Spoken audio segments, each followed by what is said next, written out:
ler juntos alguns versículos aí durante a meditação, tá bom?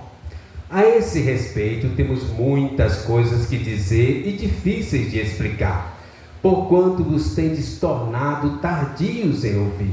Pois, com efeito, quando devias ser mestres, atendendo ao tempo decorrido, tendes novamente necessidade de alguém que vos ensine de novo quais são os princípios elementares dos oráculos de Deus. Assim, vos tornastes como necessitados de leite, e não de alimento sólido. Ora, todo aquele que se alimenta de leite é inexperiente na palavra da justiça, porque é criança. Mas o alimento sólido é para os adultos, para aqueles que pela prática têm as suas faculdades exercitadas, para discernir não somente o bem, mas também o mal. Capítulo 6, versículo 1. Por isso, pondo de parte os princípios elementares da doutrina de Cristo, deixemo-nos levar para o que é perfeito, não lançando de novo a base do arrependimento de obras mortas e da fé em Deus, o ensino de batismos e da imposição de mãos, da ressurreição dos mortos e do juízo eterno. Isso faremos se Deus permitir.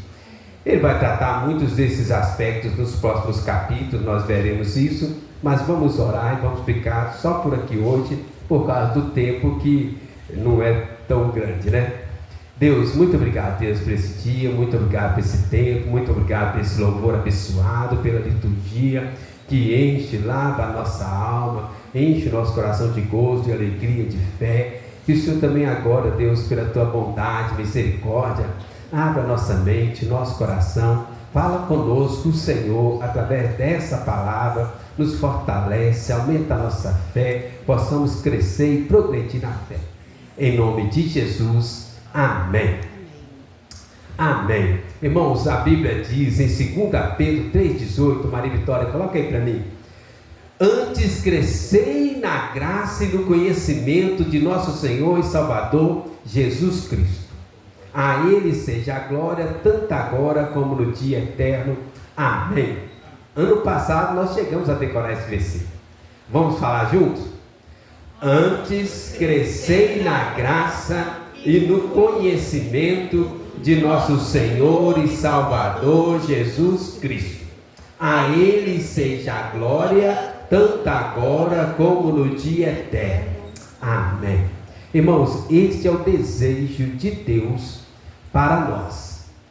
Esta é a vontade de Deus. Antes crescei na graça e no conhecimento de nosso Senhor e Salvador Jesus Cristo, né? A vontade de Deus é que cada um de nós cresçamos, progredimos, maturidade espiritual. Essa é a vontade de Deus. Tudo na natureza, na obra da criação, tudo cresce. As plantas, árvores, animais, tudo cresce. E a vida espiritual é a mesma coisa. Temos que crescer. No ano 2008, né, o ator Brad Pitt fez um filme, né, muito interessante, mas terrível de entender. Eu assisti porque era o Brad Pitt, que é um dos melhores atores de Hollywood de todos os tempos, né? Mas até o nome do filme era estranho. O Curioso Caso de Benjamin Button, né? É um filme que eu não recomendo, né? Eu assisti por causa do Brad Pitt, mas era curioso, o filme é interessante. O ator nasceu velho, ele nasceu idoso, e a mãe morreu no parto. E a vida dele, ele vai regredindo até tornar-se um bebê e morrer. É muito triste. Quem não gosta de filme triste, não assista. É melhor assistir dorama, né? Você chora o tempo todo. Você chora porque é muito triste. São muitos encontros, desencontros, né? O Brad Pitt nessa, ele abusou do seu talento, né? Ele foi muito bom. A história, e diz que é baseado no fato verídico, né? Eu até pesquisei no Google. Bom, deixa para lá, não tem nada a ver com a gente. Gente, na vida cristã não pode ser assim. Ele nasceu velho e foi regredindo até não conseguir nem pronunciar palavras, até morrer. É muito triste o filme, porque o normal é nascer criança e crescer até a fase de adulto, né? E ter todas as fases lindas e maravilhosas da infância, com os seus tombos, né? Da adolescência, com as suas paixões desenfreadas, né? As suas ideias, inteligência, que vai muito além da nossa imaginação. Aquelas perguntas que deixam o pastor doido, né? Lá no Alto Veracruz a gente tinha 40 crianças e 40 adolescentes, né? Haja graça para responder as perguntas, né? Eu visitava a casa de todas as crianças, né? E era muito interessante, irmãos. Irmãos, aqui no nosso texto, no livro de Hebreus, né, é muito interessante e muito curioso, porque ele chega aqui agora falando, olha, nós temos que crescer na fé, progredir na fé. Por que ele está falando isso? Era uma época de muita perseguição, morte, as famílias estavam sendo destruídas, as pessoas eram pegadas, jogadas na arena para serem mortos pelo Império Romano. As mortes dos cristãos eram espetáculos para o Império Romano. Então, o autor escreve essa carta aos Hebreus, porque muitos cristãos, no meio daquela perseguição, daquele sofrimento, que não era fácil, a pessoa declarada cristão, ela sofria perseguição, morte, família destruída, perdia o crédito, perdia emprego, não era fácil. De fato, poucos anos depois, 5 ou no máximo 10 anos depois dessa carta, o Império Romano vem sobre a Judéia e destrói tudo, não sobra uma casa, destrói o templo, destrói tudo, no ano 70. E aí o autor escreve aqui para incentivá-los a permanecer na fé, perseverar na fé, que a fé, como nós falamos aqui, o Mário falou aqui no breve catecismo, ela é a base, é aquilo que nos sustenta, é aquilo que vai nos ajudar na hora da dificuldade. Irmãos, nós vivemos os últimos tempos também, os últimos dias da humanidade na Terra. Eu e você, nós estamos vivendo os últimos dias. E aí, irmãos, é muito semelhante ao que os hebreus passaram. Por causa da perseguição, por causa do sofrimento, muitos cristãos estavam deixando a fé e voltando atrás. E aí o apóstolo aqui escreve, não é esse o caminho, não. Não é esse o caminho, igual os irmãos leram aí, Hebreus 10, 39, nós, porém, não somos dos que retrocedem, somos entretanto da fé, da conservação da alma. Então, é sobre isso que nós vamos falar hoje. Algumas características e sinais de progresso na fé. Maturidade espiritual. Uma fé fortalecida e fundamentada na rocha. Amém? Primeiro sinal, ou a primeira característica, está no versículo 12. Hebreus 5, versículo 12. Nós precisamos ser mestre, ao invés de ser aluno. Versículo 12 fala assim: pois com efeito, quando deviam ser mestres, atendendo ao tempo decorrido, tendes novamente necessidade de alguém que vos ensine de novo quais são os princípios elementares dos oráculos de Deus. Assim vos tornastes como necessitados de leite e não de alimento sólido. Sermos mestres ao invés de sermos eternos alunos. Irmão, o aluno é aquela pessoa que está na fase de aprendizado.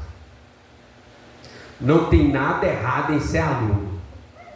Mas a pessoa que é um aluno eternamente, não dá certo. Não dá certo.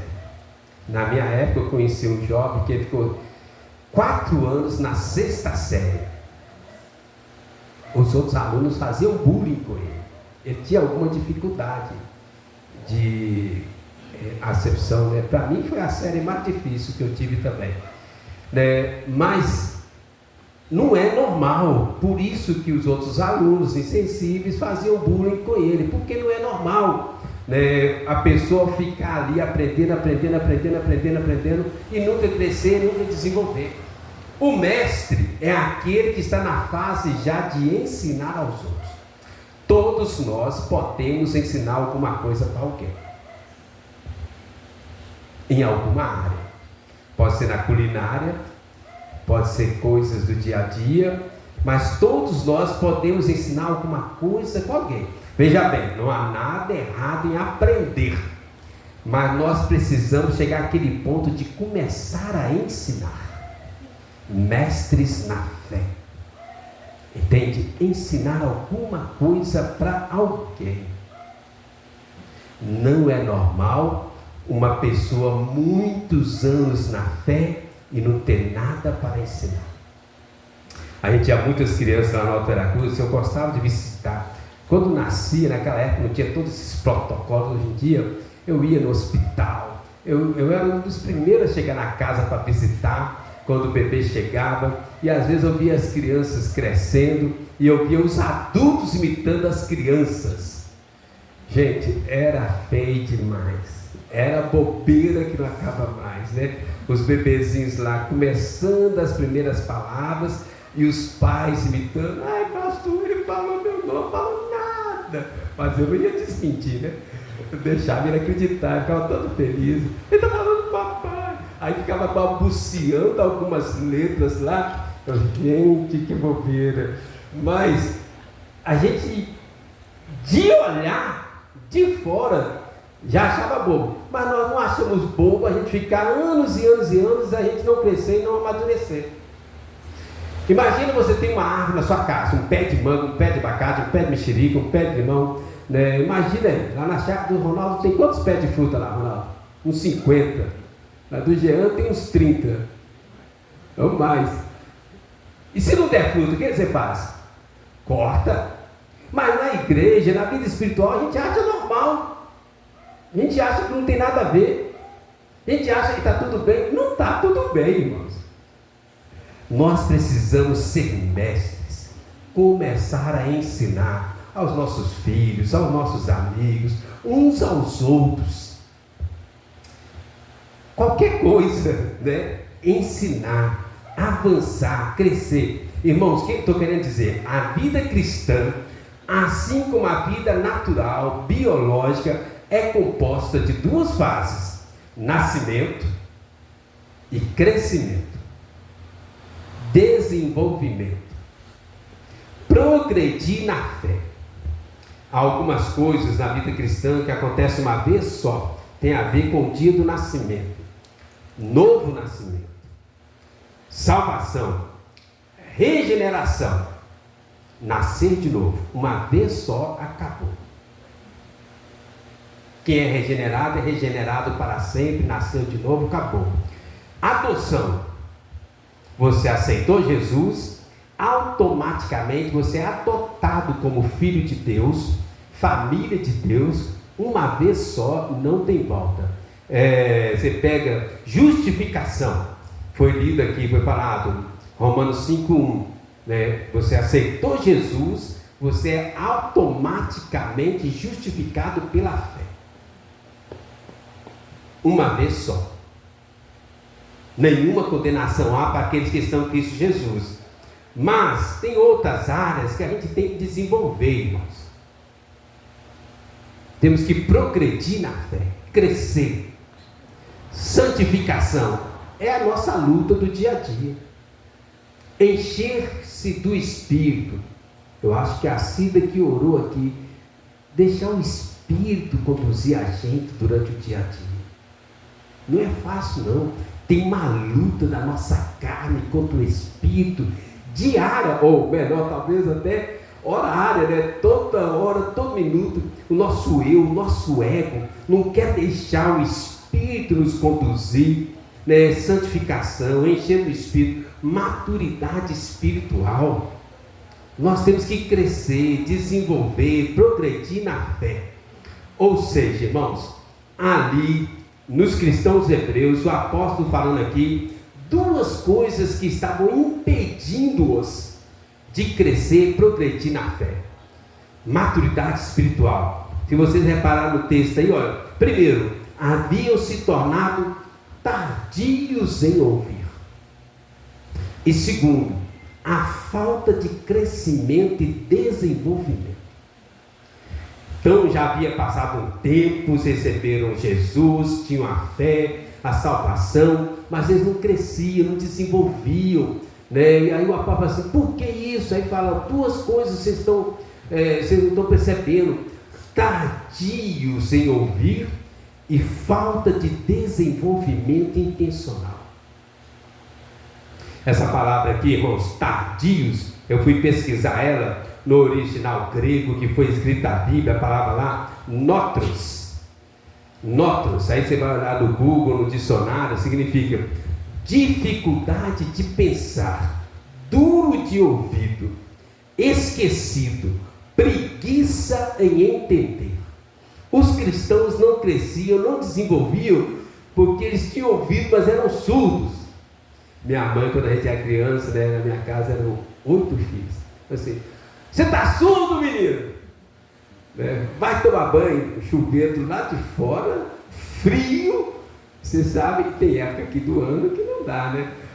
Vai tomar banho, você está surdo? Na hora que ela pegava o chinelo, pegava o correio, rapidinho o ouvido abria, né? Abria o ouvido na hora. Mas era assim os cristãos: pregações e mais pregações, palavras e mais palavras, e eles tinham dificuldade de ouvir. Irmãos, a ideia aqui é que havia uma negligência espiritual consciente entre aqueles cristãos hebreus. E agora vem a perseguição, e ao invés de eles avançar e crescer, eles estão voltando atrás na fé. Irmãos, na vida espiritual, na vida cristã, ou nós estamos crescendo, ou nós estamos regredindo. Não tem meio termo. E agora vocês estão nesse ponto aqui, né? De acordo com o tempo decorrido na fé, eles deveriam ser professores, maduros na fé, pais espirituais, mas no entanto eles não queriam dar ouvidos à palavra, não queriam crescer, eles preferiam voltar atrás às práticas anteriores, né?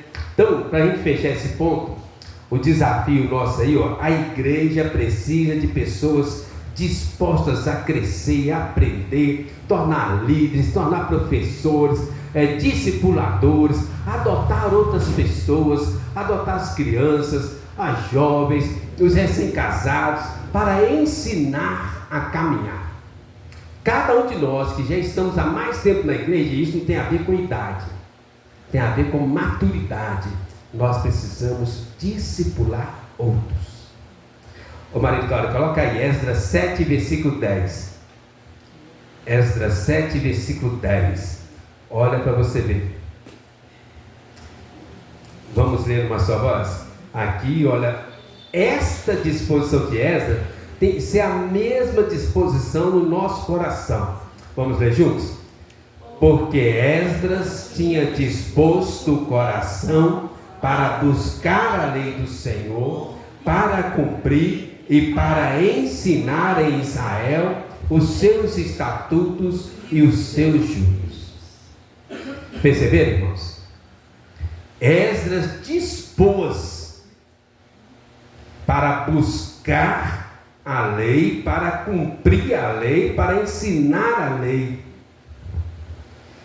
Nós temos que ter essa disposição, irmãos, de aprender tudo que a gente puder e ensinar a todos que nós pudermos. Aprender e ensinar, ok? Isso é maturidade. Vamos voltar lá em Hebreus 5. Segunda característica de uma pessoa madura na fé: alimento sólido ao invés de leite. E outra vez, eu não tenho nada contra leite. Olha o versículo 13 aí, o versículo 14. Eu vou ler o 13 e vocês me ajudam com o 14. Versículo 13 fala assim: ora, todo aquele que se alimenta de leite é inexperiente na palavra da justiça, porque é criança. Podem ler. Mas o alimento sólido é para os adultos, para aqueles que pela prática têm as suas faculdades exercitadas para discernir não somente o bem, mas também o mal. Amém. Alimento sólido, ao invés de leite. As crianças recém-nascidas tomam leite, porque elas não têm dentes, porque elas têm algumas dificuldades de digerirem o alimento sólido, como mastigar, por exemplo. Então têm que ser alimentadas com leite. Mas quando crescem, são alimentados com alimentos sólidos. O leite é importante, é nutritivo, né? O leite materno é fundamental, é essencial, mas é para criança.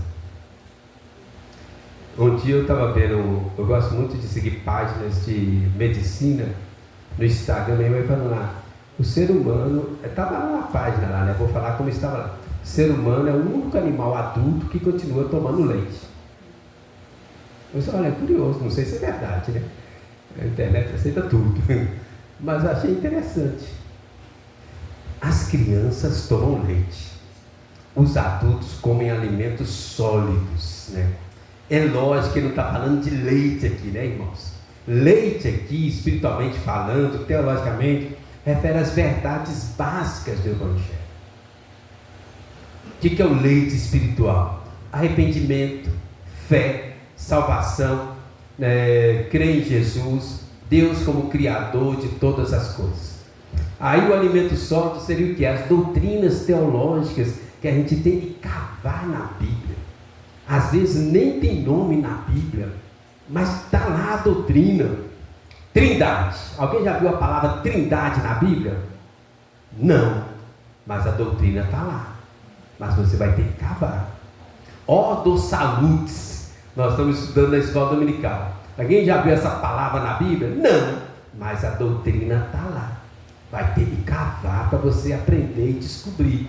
E tem um tanto assim, né, tulipe, 5 solas, né, a doutrina da aliança com Deus.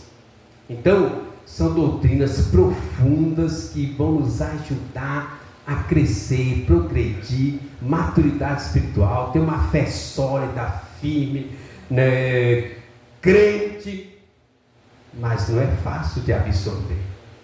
Mas quando você absorve e entende, a vida fica mais leve. A vida fica mais leve. Nós precisamos de alimentos sólidos. Aqui no caso, tinha um ponto que o apóstolo estava pegando, né, brigando com os hebreus, que era o ministério sacerdotal de Cristo,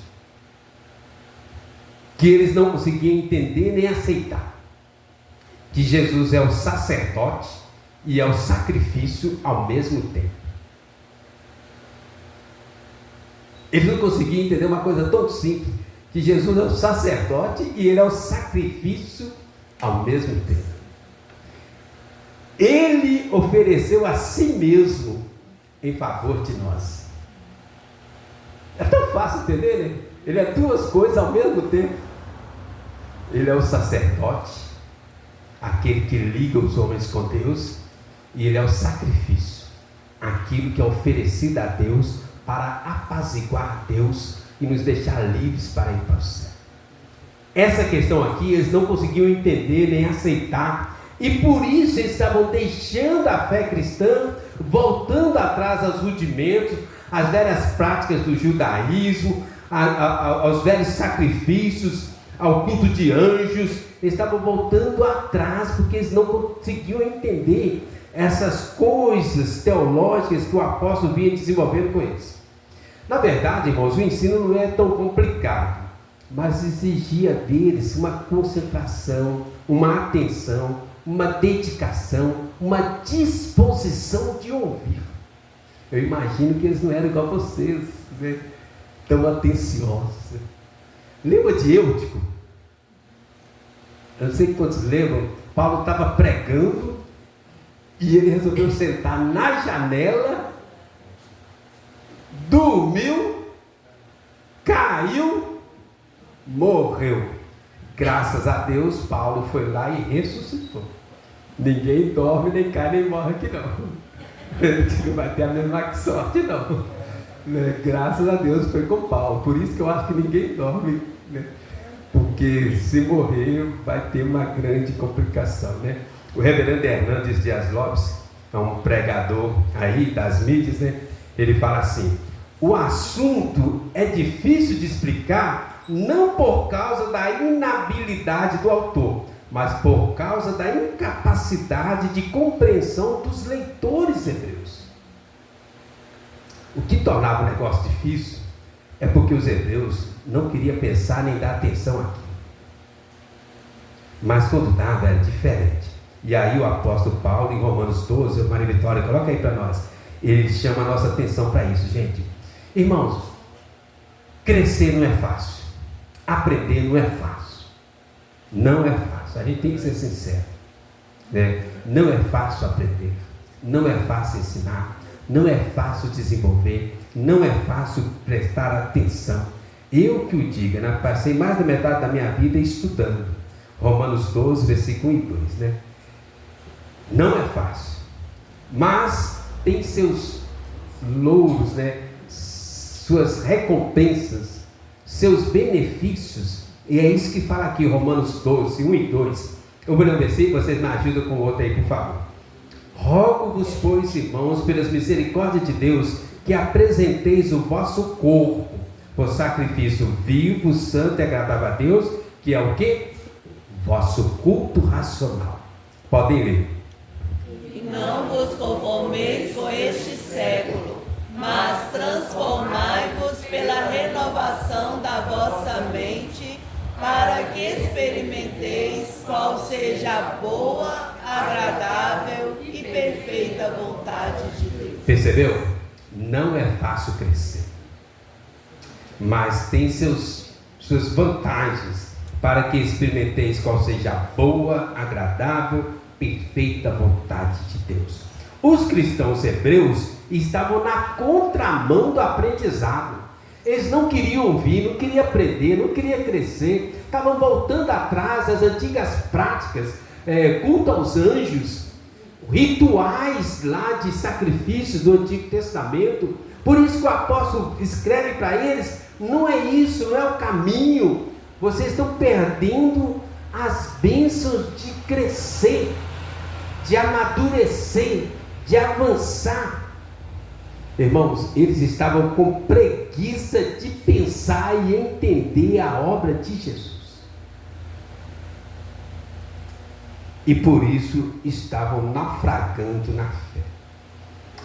Presta atenção, irmãos. Santidade, progresso na fé, maturidade espiritual são resultados de pensar muito, meditar nas verdades bíblicas.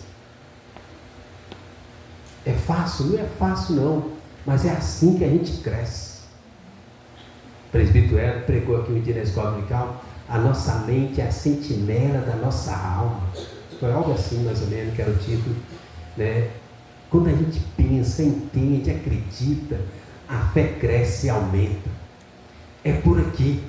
Quando eu converti, eu ganhei um livro de presente do presbítero Edson Gonçalves, na época, um livro muito interessante. Eu tinha acabado de passar no vestibular, no UFMG, e ele me deu um livrinho de presente. Falei assim: ó, tá indo para o UFMG? Presta atenção. Aí me deu um livro do John Stott.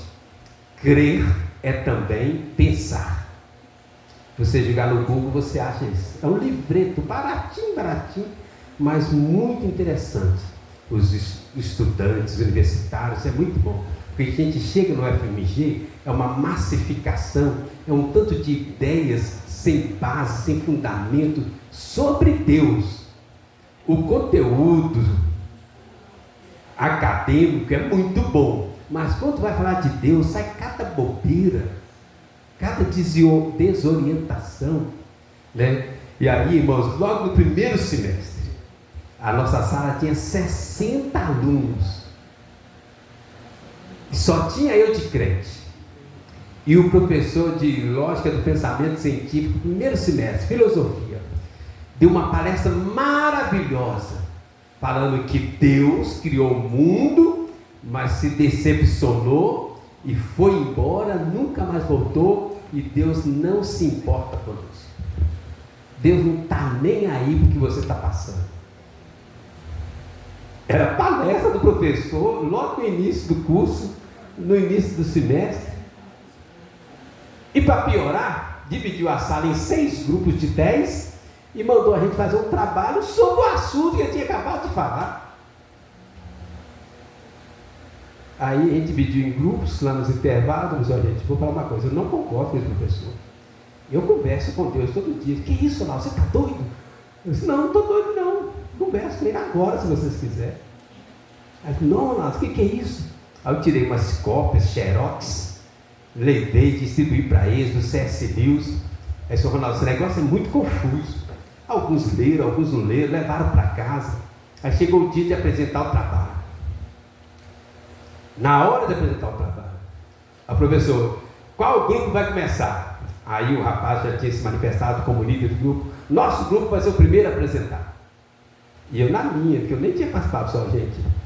Se não quiser colocar meu nome, não precisa. Mas eu não concordo com o que o professor falou. E eu vou lutar para conseguir a nota de outro jeito, porque eu não vou assinar se não for do jeito que eu penso. E aí, nosso grupo vai apresentar. O Ronaldo vai falar para nós. E eu não tinha planejado, não tinha preparado na lata, desse jeito. Desse jeito. Eu virei para eles, gente, você sabe o que eu penso. Não, Ronaldo, a gente discutiu entre nós sem a sua presença e a gente, sua argumentação é boa. Eu disse, então vamos lá, peguei o xerox, fui lá para frente, lendo o xerox, sem PowerPoint, sem tecnologia, sem oratória, li aquilo para eles. A turma ficou assim, não. É o livro do C.S. Lewis, muito famoso, Cristianismo Puro e Simples, que era professor universitário, né? Então ele entendia do riscado, né? Professor de literatura, de faculdades, né? Oxford, Magdalen College e outros lá. Eu li aquilo, o pessoal ficou assim, não. O professor deu 100, o único 100 da minha vida. Aí o pessoal, professor, mas o Ronaldo está contra o senhor. Não, mas tem lógica o que ele falou. Tem lógica o que ele falou. A partir daí todo mundo queria ser parte do meu grupo, né? Mas tem lógica o que ele falou. Irmãos, crer é também pensar. Daniel 11:32 fala assim, o crente conhece a Deus, conhece de entendimento. O crente conhece a Deus, se torna forte e ativo. Então, maturidade espiritual, sermos mestres ao invés de alunos. Todo mundo já foi aluno um dia, mas tem que crescer. E todos nós continuamos sendo alunos em uma certa medida, mas tem que crescer e ensinar outros. Alimento sólido, ao invés de leite. Diga-se de passagem que esse livro do Cristianismo Puro e Simples é um baita alimento sólido. Eu recomendo que todo mundo lê, mas não é fácil de ler não. Não, é alimento sólido. Para encerrar, o último aqui, terceira característica, versículo 1 ao 3 do capítulo 6, apegar-se a Cristo, ao invés de falsas religiões. Vejam bem, irmãos, eles estavam deixando a fé em Cristo e passando a adorar anjos e as práticas rituais do Antigo Testamento que apontavam para Cristo. Aí olha aqui, capítulo 6, versículo 1 a 3. Por isso, pondo de parte os princípios elementares da doutrina de Cristo, deixemos-nos levar para o que é perfeito, não lançando de novo a base do arrependimento, de obras mortas, da fé em Deus, o ensino de batismo, da imposição de mãos, da ressurreição dos mortos e do juízo eterno. Isso faremos se Deus permitir. Ele vai explicar isso aqui nos próximos capítulos. Se Deus quiser, eu também irei repassar para os irmãos. A ideia aqui é que estavam deixando aquilo que eles receberam de Cristo para buscar anjos e rituais de animais do Antigo Testamento. É assim, vocês estão voltando atrás, estão regredindo. Né? Aí ele fala os princípios elementares aqui, que eu não vou deter por causa do tempo.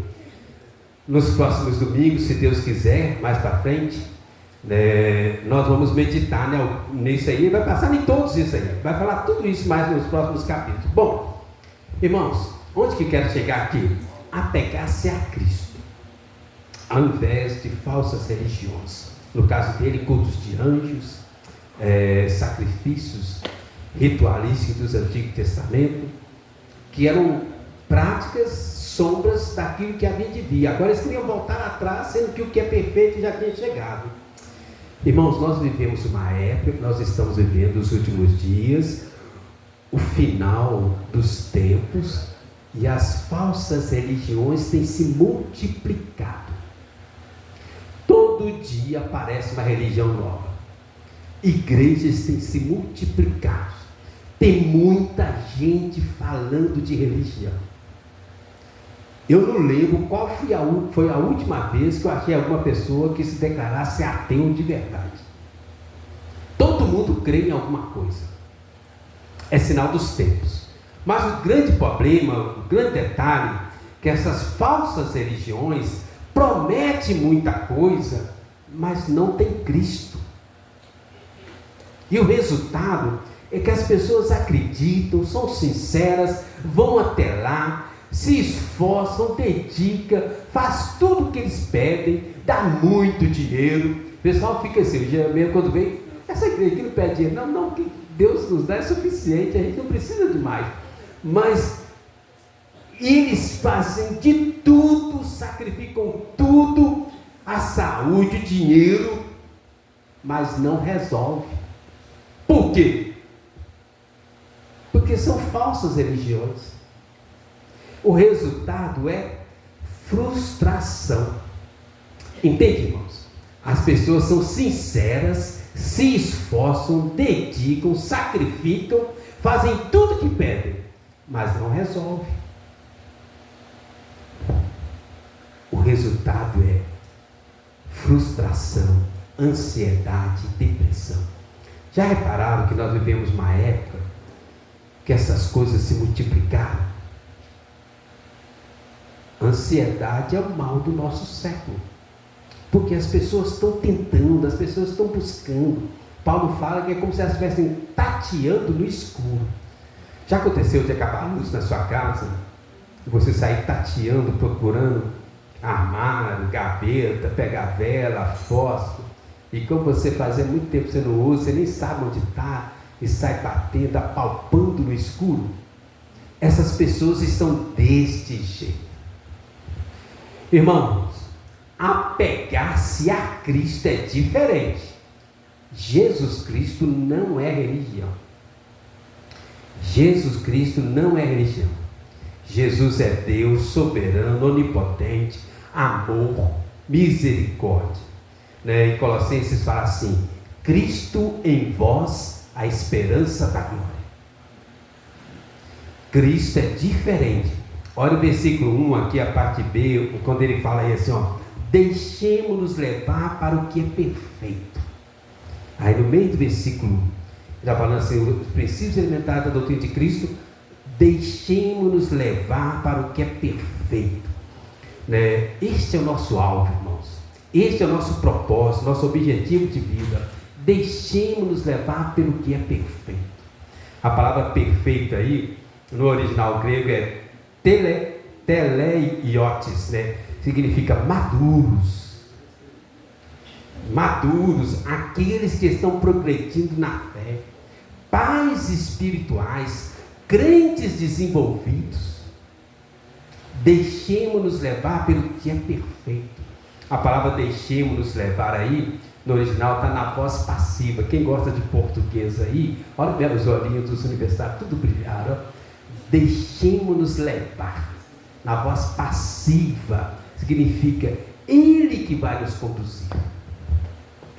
Ele que vai nos levar. Nós só precisamos nos entregar. Uma entrega total, incondicional, sem restrição. Nós não temos que sacrificar mais. só nos entregar totalmente. É Ele que vai nos levar. É Deus que fará. Quer ver? 2 versículos aí, ó. Filipenses 2, versículo 13. Abra aí. Filipenses 2, versículo 13. Só para vocês verem. Filipenses 2, 13. Deixemos-nos levar pelo que é perfeito. Tira a restrição. Tira as barreiras. Tira as amarras. Tira o preconceito. Tira os impedimentos. Abre o seu coração. Ou, no caso dos hebreus aqui, abre o seu ouvido. Deixa Deus te levar, te conduzir. Filipenses 2,13, vamos ler juntos? Porque Deus é quem efetua em vós tanto querer como realizar, segundo a sua boa vontade. Hebreus 12:2. Deus é quem efetua em vós tanto querer como realizar. Deixemos-nos levar pelo que é perfeito. Irmãos, tudo aponta para Jesus. Nosso papel é nos entregar. Tirar as reservas, as amarras, a venda dos olhos. Deixemos-nos levar pelo que é perfeito. Hebreus 12, versículo 2. Olha aí, olha. No mesmo sentido, né, sinônimo, 12:2. Vamos ler juntos? Olhando firmemente para o autor e consumador da fé, Jesus, o qual, em troca da alegria que lhe estava proposta, suportou a cruz, não fazendo caso da ignomínia, e está assentado à destra do trono de Deus. Tudo aponta para Jesus. É Jesus que vai efetuar em nós tanto querer quanto realizar. Nós só precisamos nos entregar. É Jesus quem concede, desenvolve e nos faz progredir na fé e nos leva até a maturidade espiritual. Deixemos-nos levar pelo que é perfeito. Tem um homem muito interessante na história da igreja. Eu gosto muito dele, eu admiro muito ele. Ele leu a Bíblia toda de capa a capa 200 vezes. 200 vezes. Ele é chamado o apóstolo da fé. Depois você joga no YouTube, tem vídeos lá curtos, poucos minutos, contando a história dele com mais detalhes, né? George Miller, o apóstolo da fé. E aí ele construiu, criou e cuidou de orfanatos para milhares, estou falando milhares de crianças foram cuidadas por ele nos orfanatos dele. Milhares, irmãos. Alguns mais animados chegam a falar 200 mil crianças foram cuidadas por ele. A questão é que foram muitas crianças, muitos orfanatos. E aí um dia um repórter perguntou para ele: qual é o segredo de George Miller para ter cuidado de tantas crianças, na época de tanta dificuldade, revolução industrial na Inglaterra, aquela pobreza toda? Qual o segredo de George Miller? E ele olhou nos olhos do repórter e respondeu: George Miller morreu há muitos anos atrás. Agora Cristo vive em mim. Eu fiz, mas não eu. A graça de Deus comigo. Depois você joga no YouTube, você vai gostar da história dele. Tem até filmes com a história dele, né? George Miller morreu. Agora vivo, não eu, mas Cristo vive em mim. E fiz, não eu, mas a graça de Cristo em mim. Amém, irmãos? Conclusão. 2 aplicações. A maturidade espiritual é resultado de tempo, conhecimento e prática. Transmitir a outros. Ok? Tempo, conhecimento e prática transmitindo a outros. 2. A maturidade espiritual é resultado de escolher relacionar com Cristo diariamente. Cristo não é igreja, Cristo não é religião. É você e Deus lá na sua casa. Ninguém viu, ninguém vê, ninguém sabe. Diariamente, você tirar tempo, 10 minutos, 15 minutos, para orar, ler a Bíblia, se entregar, Ser cheio de Deus, como diz a Cida, ser cheio do Espírito Santo. Deixar o Espírito te conduzir. O apóstolo Paulo fala andar no Espírito, diariamente. Isto é maturidade espiritual. Amém? Vamos orar? Qual área da sua vida você precisa de uma